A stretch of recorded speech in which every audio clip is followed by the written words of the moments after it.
ஓம் ஸ்ரீ மகாபெரியவா திருவடிகள் சரணம்.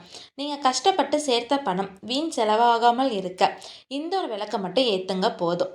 நம்ம வாழ்க்கையில் பல ஆண்டுகளாக கஷ்டப்பட்டு போராடி நாம் வேலை பார்க்கும் நிறுவனங்களிலோ அல்லது நாம் படாத பாடுபட்டு பெரிய அளவில் வந்த சொந்த தொழில் மூலமாகவோ நம் வாழ்க்கையில் முன்னேறி வந்திருப்போம்.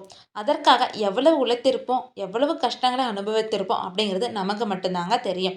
ஆனால் நம் வளர்ச்சியையும் நம்முடைய வசதி வாய்ப்புகளையும் பொறாமை குணங்களுடன் பார்க்கும் சில நபர்களால் கண்திஷ்டி ஏற்பட்டு நாம் கஷ்டப்பட்டு சம்பாதித்த சொத்துக்களை இந்த கண்திஷ்டி எளிதில் அழித்து விடுங்க. அதனால் இந்த கண்திஷ்டியில் இருந்து நம்மளை பாதுகாத்து கொள்ள வராகி அம்மனை எப்படி வழிபாடு செய்ய வேண்டும், அதற்காக நம்ம என்ன செய்ய வேண்டும் அப்படிங்கிறதெல்லாம் பற்றி தாங்க இந்த வீடியோ பதிவில் நம்ம பார்க்க போகிறோம். நம்ம வீட்டில் இருந்தபடியே வராகி அம்மனை வழிபடுவதற்கு அந்த அம்மனோட திருவுருவ சிலையோ அல்லது திருவுருவ படமோ வீட்டில் இல்லை அப்படின்னாலும் பரவாயில்லைங்க.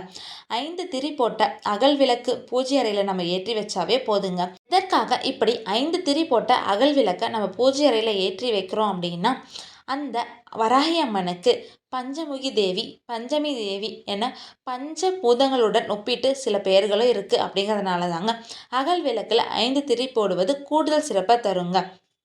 அது மட்டும் இல்லாமல் நாம் வாராகி அம்மனை வழிபடுவதற்கு எலுமிச்சை பழமும் வெற்றிலையும் கண்டிப்பாக நம்ம எடுத்துக்கொள்ளணுங்க. வராகி அம்மன் பூஜை செய்ய வழக்கம் போல் தினசரி காலையில் நீங்கள் எழுந்து சுத்தபத்தமாக குளிச்சுட்டு உங்கள் பூஜை அறையை சுத்தம் பண்ணிவிட்டு அந்த பூஜை அறையில் ஒரு அகல் விளக்கை ஏற்றி வைங்க. அந்த அகல் விளக்குக்கு முன்னாடி ஒரு தாம்பழத்தட்டை வச்சு அதில் வெற்றிலை வச்சுக்கோங்க.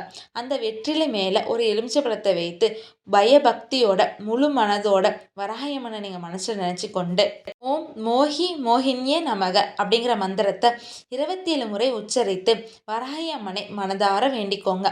அது மட்டும் இல்லாமல் வராகி அம்மனுக்கு நிவேத்தியமாக வைப்பதற்காக கல்கண்டு அப்படி இல்லைன்னா ஏதாவது ஒரு பல வகைகளை எடுத்து அந்த விளக்கு முன்னாடி வச்சிருங்க.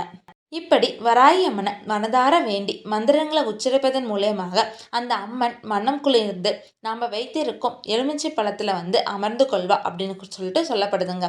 அதுக்கப்புறம் பூஜை நிறைவு செய்ததுக்கப்புறம் நாம் வைத்திருக்கின்ற அந்த எலுமிச்சை பழத்தை வெட்டி அதோட சாரை பிழிந்து உங்கள் வீட்டில் இருக்கவங்களுக்கு நீங்கள் பிரசாதமாக குடிக்க கொடுக்கலாங்க. அப்படி இல்லையா உங்களோட வீட்டு சமையல்களில் எலுமிச்சை பழத்தை சேர்த்து நீங்கள் சாப்பிட்டுக்கலாங்க. அதுவும் இல்லை அப்படின்னா கூட அந்த எலுமிச்சை பழத்தை நீங்கள் 2ஆக வெட்டி அதில் கொஞ்சமாக குங்குமத்தை தடவி உங்களோட வீட்டு நிலைவாசலில் நீங்கள் வச்சிடலாங்க. அதுக்கப்புறம் அந்த எலுமிச்சை பழத்தை கொண்டு போய் ஆட்கள் நடமாட்டம் இல்லாத இடத்துல நீங்கள் போட்டுருங்க. இப்படியாக வராகி அம்மனுக்கு தினசரி பூஜை செய்யலாம். அப்படி இல்லைன்னா செவ்வாய் வெள்ளிக்கிழமைகள் பூஜை செய்வதன் மூலயமாக கண் திருஷ்டியிலிருந்து நம்மளையும் நம்மை சேர்த்து வைத்திருக்கின்ற சொத்து சுகங்களையும் பாதுகாத்து வளமுடன் வாழ்வதற்காக அந்த வராகி அம்மன் உறுதுணையாக இருப்பா அப்படிங்கிறது ஐதீகங்க. உங்களுக்கு இந்த வீடியோ பதிவு பிடிச்சிருந்தா லைக் பண்ணுங்கள், ஷேர் பண்ணுங்கள், மறக்காமல் சப்ஸ்கிரைப் பண்ணிடுங்க. உங்களுக்கு தெரிஞ்சவங்களுக்கு இந்த வீடியோ பதிவு உதவுன்னு நினச்சிங்கன்னா அவங்களுக்கும் இதை ஷேர் பண்ணுங்கள். ஹரஹர சங்கர ஜெய ஜெய சங்கரா, ஹரஹர சங்கர ஜெய ஜெய சங்கரா. ஓம் ஸ்ரீ மகாபெரியவா திருவடிகள் சரணம். அனைவருக்கும் நன்றி.